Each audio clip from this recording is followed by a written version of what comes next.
Pemirsa, sempat viral di media sosial karena disebut dipenuhi tumpukan sampah. Kondisi estuari dam Tanah Kilap di Denpasar kini terpantau bersih.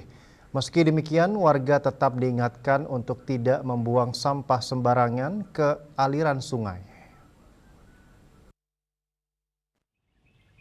Viralnya video tumpukan sampah di kawasan estuari dam Tanah Kilap Denpasar sempat memicu perhatian masyarakat beberapa waktu lalu.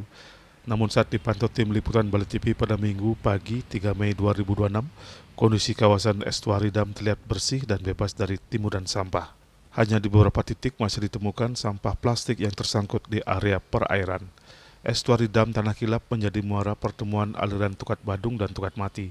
Kawasan ini juga menjadi salah satu sumber bahan baku air bagi PDAM, sehingga kebersihan area waduk sangat penting dijaga. Di sejumlah pintu air telah terpasang truss rack atau saringan sampah berbentuk kisi-kisi besi untuk mencegah sampah masuk ke saluran utama. Selain itu juga tersedia trash boom atau penyaring apung yang berfungsi menahan sampah terapung agar tidak mencapai struktur utama bendungan.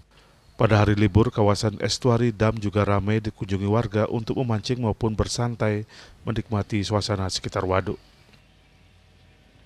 Di tengah kebijakan pembatasan pembuangan sampah ke TPA dan dorongan pengelolaan sampah berbasis sumber, sejumlah aliran tukat di Kota Denpasar masih rawan dijadikan lokasi pembuangan sampah sembarangan. Jika hujan turun di wilayah hulu, sampah dari saluran kecil berpotensi terbawa ke sungai besar seperti Tukat Badung dan berakhir di kawasan estuari dam. Karena itu kesadaran masyarakat menjaga kebersihan sungai sangat dibutuhkan.